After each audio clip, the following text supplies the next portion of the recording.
विपरीत शरीर के प्रति आकर्षण, बच्चों को जन्म देना, अथवा शारीरिक संबंध बनाना, पशुओं में भी है, वो सुख के लिए कर रहे हैं। आप भी सुख के लिए ही परिवार बसा रहे हो।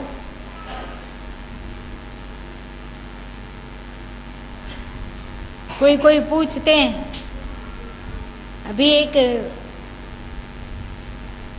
भाई आए, उन्होंने कहा कि क्या कारण है जो आप संन्यास लेना पसंद किए। मैंने पूछा क्या कारण है कि आप गृहस्थ में जाना पसंद किए।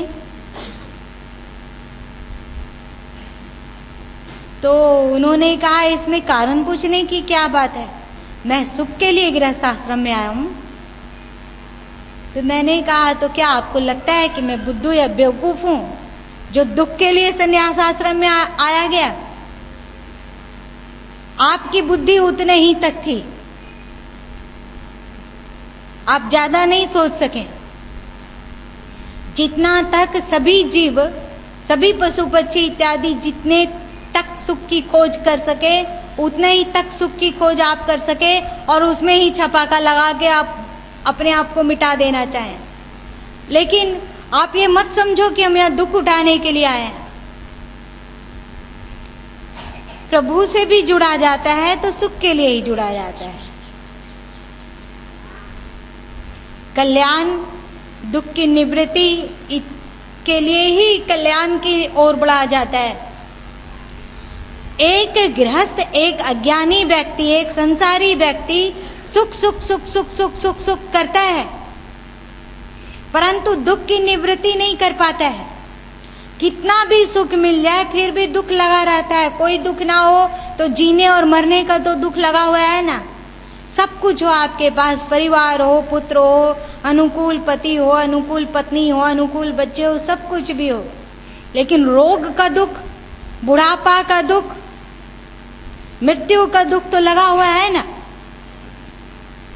ज्ञानी इन दुखों को पहचान लेता है, इसलिए इन दुखों से मुक्त होने के लिए ये दुख भी उन्हें बर्दाश्त नहीं है कि वो इन दुखों के थपेड़ों में पड़ते रहें, बार बार दुनिया में आए, बार बार रोगी हों, बार बार बूढ़े हों, बार बार मर जाएं। हमेशा मरने का दुख, हमेशा बुढ़ापे का दुख, हमेशा परिवार से बिछुड़ने का दुख, अथवा ना जाने कितने कितने दुख। इन सब दुखों की निवृत्ति उसे समझ में आया कि आत्म स्थित हुए बिना समस्त दुखों की निवृत्ति नहीं हो सकती। इसलिए वह अपना स्थूल स्तर को भी पहचाना, स्थूल शरीर के द्वारा स्थूल व्यवहार, स्थूल जगत का जो भी उचित धर्मोचित कर्तव्य है उसे किया, पर उसी में अटका नहीं। सूक्ष्म स्तर को वो इस स्थूल जागतिक व्यवहार से बचा के रखा। अपने को जीव जाना, परंतु इसी जीव स्वरूप में वो संतुष्ट नहीं हुआ। अपने को आत्म स्वरूप जाना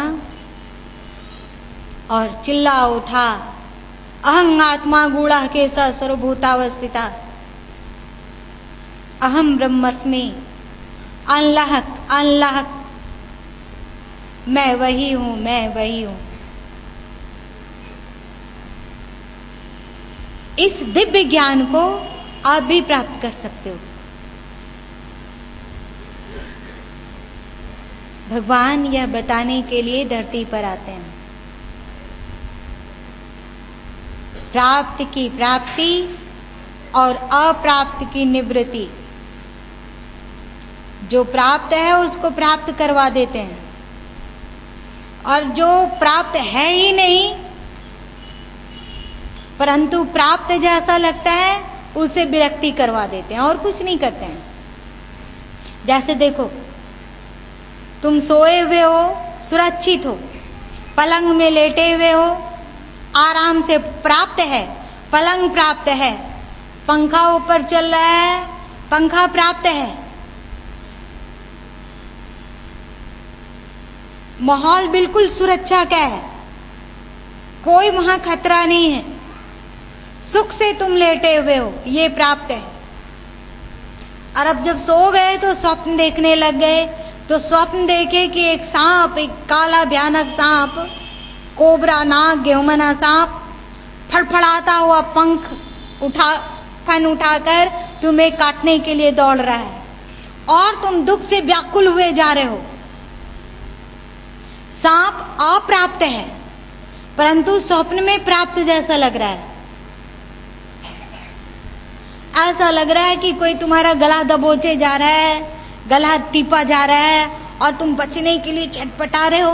कोई गला टीप नहीं रहा है, गला टीपने वाला अप्राप्त है परंतु स्वप्न में ये प्राप्त लग रहा है। अब इसके लिए तुम क्या उपाय करोगे? कोई तुमको कहे अब स्वप्न के सांप से कैसे बचोगे? स्वप्न में कोई आपको मार रहा है तो उसे कैसे बचोगे? इससे बचने के लिए कोई तुम्हें स्वप्न में हॉस्पिटल में पहुंचाने लग गया हो, चाहे कोई तुम्हारे सिर पर मलहम पट्टी लगा रहा हो, इससे तुम्हारे दुख की निवृत्ति नहीं होगी। हाँ, दुख की निवृत्ति क्या होगी? कोई अगर आपको झकझोड़ कर जगा दे तो जगाने वाला क्या किया पता है? कुछ नहीं किया। वो प्राप्ति की प्राप्ति करा दिया और अप्राप्त की निवृत्ति करा दिया।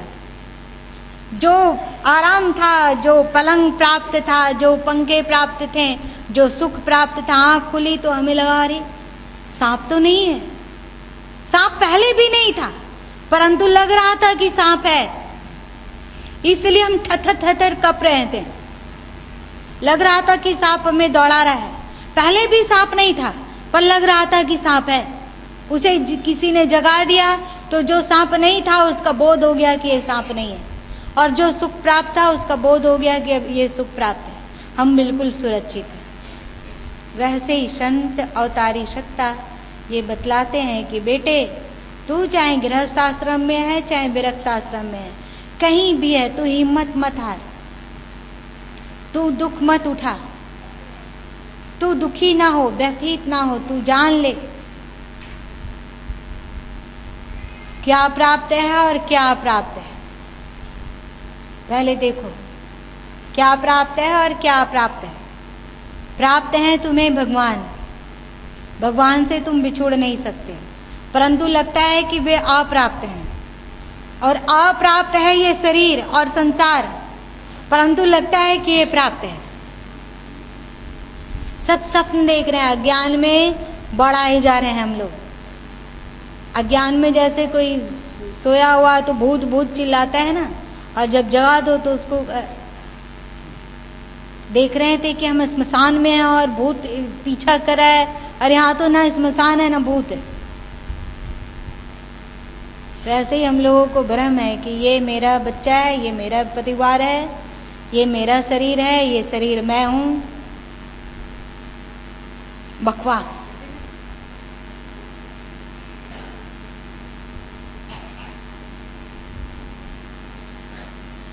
प्रभु अवतार लेकर बताते हैं, अथवा प्रभु अपने दिव्य शक्तियों को भेजकर हम लोगों को बतलाते हैं कि बेटे मृत्यु अप्राप्त है।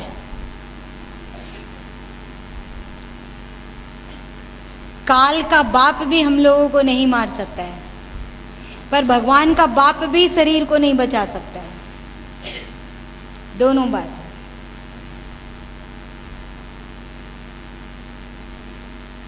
मृत्यु हमारे लिए अप्राप्त है, शरीर के लिए भले प्राप्त हो, तो शरीर हमारे लिए तो अप्राप्त है।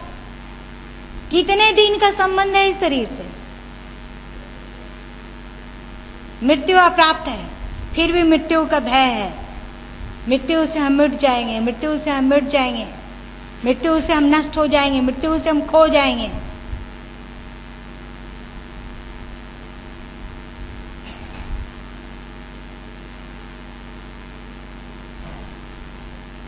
मृत्यु होता है स्थूल स्तर का, और स्थूल स्तर हमारा मैं नहीं है, हम लोगों का टेम्पोररी, कुछ देर के लिए पहचान बना है शरीर। अवतारी सत्ता आपको बताती है कि बेटे तू अपने स्थूल काय कलेवर को भी पहचान, सूक्ष्म स्तर को भी पहचान, कारण स्तर को भी पहचान और अपने कारणातीत आत्म स्तर को भी पहचान। श्री कृष्ण दिखलाएं कि एक साथ चारों स्तरों से कैसे काम लिया जाता है, एक साथ चारों स्तरों का कैसे उपयोग किया जाता है। स्थूल शरीर का कैसे उपयोग किया गया, सूक्ष्म शरीर का कैसे उपयोग किया गया, और कारण जीव को किस तरह महाकारणातीत आत्मा में समाहित किया गया, और आत्मा किस तरह परमात्मा में जा छपाका लगाया। आप भी चारों स्तरों से को पहचानो और चारों स्तरों से का उपयोग करते हुए अपने आत्म स्वरूप में मस्त रहो। और दुनिया में प्रभु के अवतरित होने का यह एक महत्वपूर्ण कारण है। आत्म स्वरूप कैसा है आपका? प्रेम स्वरूप है। परमात्मा प्रेम स्वरूप है, आपकी आत्मा भी प्रेम स्वरूप है। आप सब जैसे नमक की पुतली में केवल नमक के अतिरिक्त कुछ नहीं रहता है, वैसे आपके भीतर प्रेम के अतिरिक्त और कुछ नहीं है। आप सब के सब प्रेम के पुतले हो। आपके भीतर घोर प्रेम का वास होता है। इस प्रेम को आप जब मैं मेरा मेरा में बांध देते हो तो ये प्रेम स्वार्थ बन जाता है और स्वार्थ बांधता है। और इस प्रेम को किसी भी परिधि में ना अटकाओ तो वो परमात्मा बन जाता है। आप लोग सुने हो ना कि हरि व्यापक सर्वत्र समाना, प्रेम ते प्रकट होई मैं जाना। आप भी प्रेम स्वरूप हो, परमात्मा भी प्रेम स्वरूप है। वह प्रभु सर्वव्यापी है, कण कण में है, जरे जरे में है। वो प्रकट होगा आपके प्रेम के द्वारा। और प्रभु प्रेम को ग्रहण करने वाले हैं। प्रभु प्रेम को ग्रहण करने वाले हैं। अपने अवतार के द्वारा वे बतलाते हैं कि किस तरह वे प्रेम को ग्रहण करते हैं।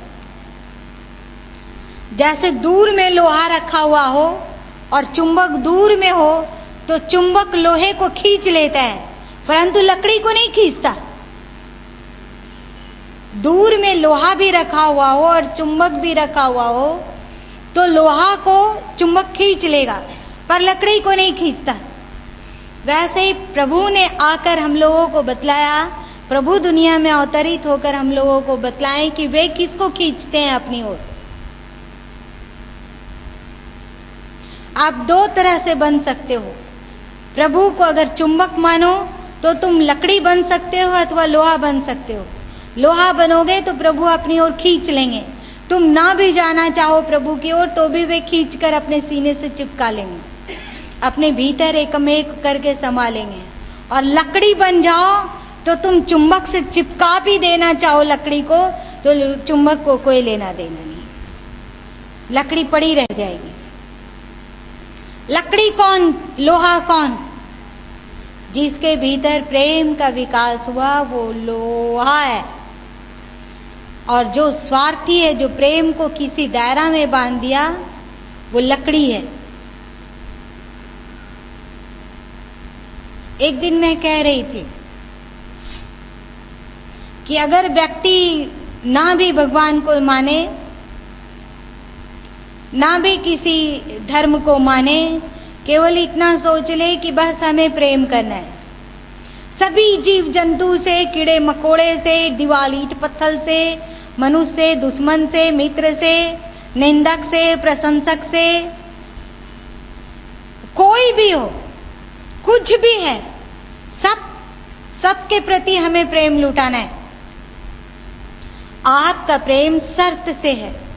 आपको जिससे सुख मिलता है, आपका जिससे स्वार्थ पूरा होता है, आप उससे कहते हो कि उससे प्रेम है। और जिससे जो आपकी निंदा कर दिया, चाहे वो आपका परिवार का ही अंग क्यों ना हो, आपको उससे सुख ना मिला तो आप उससे द्वेष करते हो। ऐसा नहीं चलता है। आप प्रेम की मूर्ति बन जाओ। प्रेम ते प्रकट होई मैं जाना, सब पर प्रेम बरसाना शुरू करो।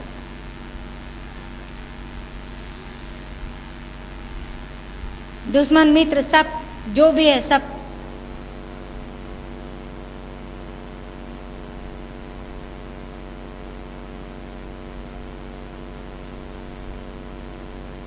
सबसे प्रेम।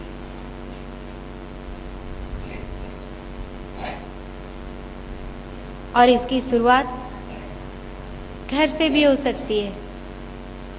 अभी आपका प्रेम सिमटा हुआ है, पति है, पत्नी है, बच्चे हैं, बस खत्म। भाई तभी तक प्यारा है जब तक उससे स्वार्थ पूरा होता है। देवरानी जेठानी तभी तक प्यारी है जब तक वो आपकी प्रशंसा करती है अथवा आपके मन के अनुकूल चलती है। आपका प्रेम स्वार्थ है, आप में प्रेम नहीं है। और भगवान बताते हैं कि अपने अवतार के द्वारा बताएं कि वे प्रेम के ग्राहक हैं, स्वार्थ के नहीं। अर्जुन के दिल में प्रेम आया, अर्जुन से प्रभु अर्जुन को अपने हृदय से लगा लिए। प्रभु ने अवतार लेकर बताया कि ऐ मानव, तू भी अपने चारों स्तरों को पहचान।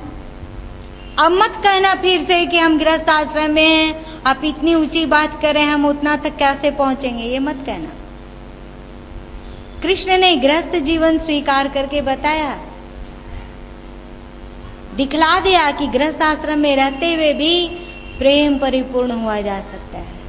श्री राम ने गृहस्थ जीवन को स्वीकार करके आपको बताया, आपके समक्ष आदर्श रखा कि गृहस्थ जीवन को स्वीकार करने के बाद भी आत्म स्तर में जिया जा सकता है, आत्म स्तर तक पहुंचा जा सकता है और परिपूर्ण प्रेम से हुआ जा सकता है। आप भी शुरुआत करो। कृष्ण को प्रेमावतार कहा जाता है। उन्हें कहा जाए या ना कहा जाए, परमात्मा को कुछ कहा जाए या ना कहा जाए, वे प्रेम ही हैं। प्रभु में प्रेम के अतिरिक्त कुछ नहीं है। कहते हैं ना कि सजातीय सजातीय को खींचता है। अब आज से अगर सोच लो कि हमें किसी से नहीं चिढ़ना, किसी से नहीं लड़ना, किसी के प्रति नफरत नहीं करना, किसी के प्रति द्वेष घृणा नहीं करना, सबसे प्रेम करना, सबसे प्रेम करना, सबसे प्रेम करना। एक बैल आवे और जोर से पीठ में हम एक धमक्का लगा दे और जोर से हम लुढ़क जाएं, आंख खुले, शायद हाथ पैर टूट चुका है, फिर भी आंख खुले तो भले ही बैल को एक झापड़ लगा दें, परंतु आंख में प्रेम हो। झापड़ भी लगा दिए, लेकिन बैल की ओर जब हम देखें तो हमारी आंखों में प्रेम के अतिरिक्त कुछ ना हो। दुश्मन को भी देखें तो हमारी आंखों में प्रेम के अतिरिक्त कुछ ना हो। अपने अवतारों के द्वारा प्रभु प्रेम का संदेश देते हैं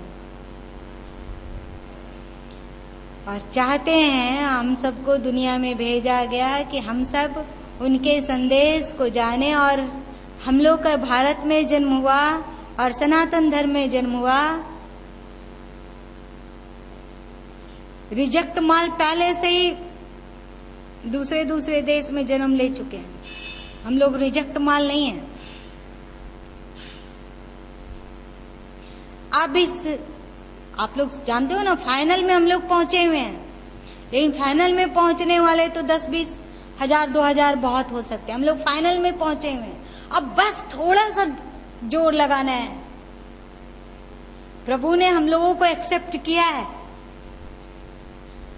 तभी सत्संग से जोड़ा, भारत में जन्म दिया, सनातन धर्म में जन्म दिया, संत से मिलाया। अब थोड़ी हिम्मत करो और आपको भगवान की तरफ दौड़ने की जरूरत नहीं है, केवल लोहा बन जाने की जरूरत है। मतलब प्रेम की मूर्ति। और प्रेम की मूर्ति बन सकोगे जब अपने आत्म स्तर को पहचानोगे। जैसे मोमबत्ती पिघलता है तो उससे मात्र मोम ही टपकता है, कि मोमबत्ती पिघलता है तो उसमें क्या टपकता है, पत्थर टपकता है क्या? मोमबत्ती में मोम के अतिरिक्त है ही नहीं कुछ, इसलिए मोमबत्ती पिघलता है तो वो मोम ही टपकाता है। वैसे हम लोगों के भीतर प्रेम के अतिरिक्त कुछ ना हो। और ऐसा तब होगा जब हम आत्म स्तर में पहुंचेंगे, क्योंकि आत्म स्तर में प्रेम के अतिरिक्त कुछ नहीं है। स्थूल स्तर में जिएंगे तो हमारे भीतर केवल प्रेम नहीं है, शैतान भी है और परमात्मा भी है। हम कभी जानवर की तरह आक्रमण करेंगे और कभी देवता की तरह शांत हो जाएंगे। जब क्रोध करेंगे, जब द्वेष करेंगे, जब चिढ़ करेंगे, जब राग करेंगे, जब मोह करेंगे तो पशु बन जाएंगे। और जब कुछ देर के लिए अच्छे बनेंगे, सत्संग की याद आ जाएगी, किसी से मीठी मीठी बात कर रहे हो, किसी की मदद कर रहे हो तो कुछ देर के लिए देवता बन जाएंगे। लेकिन परमात्मा भी बनना बाकी रह गया। देवता बनेंगे, कभी जानवर बनेंगे, कभी शैतान बनेंगे, कभी जानवर बनेंगे, कभी मनुष्य बनेंगे, कभी देवता बनेंगे। ये सब अंतर मंतर होता रहेगा। लेकिन जब आत्म स्तर में पहुंचोगे तो न कभी तुम जानवर बनोगे, न कभी शैतान बनोगे, न कभी देवता बनोगे, न कभी मनुष्य बनोगे। लाली मेरे लाल की जिद देखो तितलाल, लाली देखन मैं गई मैं भी हो गई लाल। वहां बस परमात्मा ही रहोगे तुम। और जब ऐसा बनोगे तो वो परम सत्ता परमात्मा जो कि चुंबक, एक विशाल चुंबक है, जैसे ही आप आत्म स्तर में जीने लगे वैसे ही आप प्रेम की मूर्ति बन जाओगे और वैसे ही प्रभु की ओर आकर्षित होकर प्रभु में जा समाओगे। यही सिखाने के लिए भगवान धरती पे अवतरित होते हैं। और ऐसे ही दिव्य विभूति को याद करने के लिए कृष्ण जन्माष्टमी है। केवल उपवास कर लेने से ज्यादा बात नहीं बनती। आपको ऐसा बनना पड़ेगा कि प्रभु की ओर आप आकर्षित हो जाओ। प्रभु आपको खींच लें, प्रभु में आप अपने आप जाकर मिल जाओ, घुल मिल जाओ। तभी सभी समस्त दुखों की निवृत्ति तभी संभव है। जब आप आत्म स्तर में पहुंचोगे तभी समस्त दुखों की निवृत्ति संभव है। जब तक केवल स्थूल स्तर को पकड़े रहोगे तब तक दुखी होते ही रहोगे। कोई भी, चाहे आप किसी भी तीर्थ में जाओ, किसी भी देवी देवता के भक्त बन जाओ, पूर्ण रूपेण दुख मुक्त नहीं हो सकते हो। हाँ, ये हो सकता है कि 2% सुख बढ़ जाएगा, लेकिन 100% सुख संभव नहीं है। ये होगा कि 30% सुख मिलेगा, 70% दुख। भगवान देवी देवता का सुमिरन करोगे तो 35% सुख हो जाएगा, लेकिन 65% दुख बचा रहेगा, सुख से ज्यादा दुख। और आत्म स्तर में जियोगे तो प्रेम की मूर्ति बन जाओगे तो 100% सुख।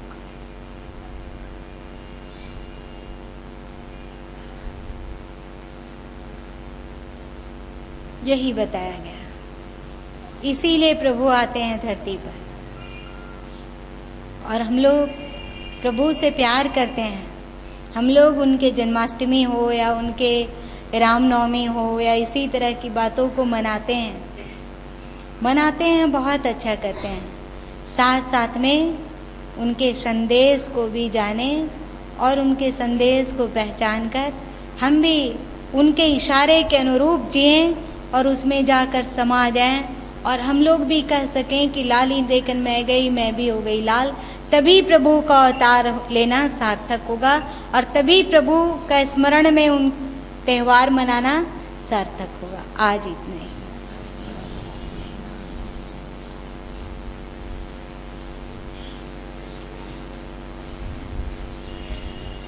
कुछ देर के लिए कीर्तन परसों के बदले।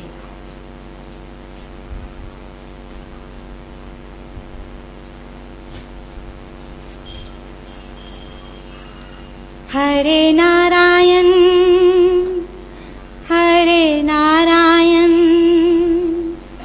हरे नारायण हरे नारायण हरे नारायण हरे नारायण हरे नारायण हरे नारायण हरे नारायण हरे नारायण हरे नारायण हरे नारायण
से बोलिए श्री सद्गुरुदेव महाराज की जय, पार ब्रह्म परमेश्वर की जय, आनंद कंद भगवान नारायण की जय, सनातन धर्म की जय, भारत माता की जय।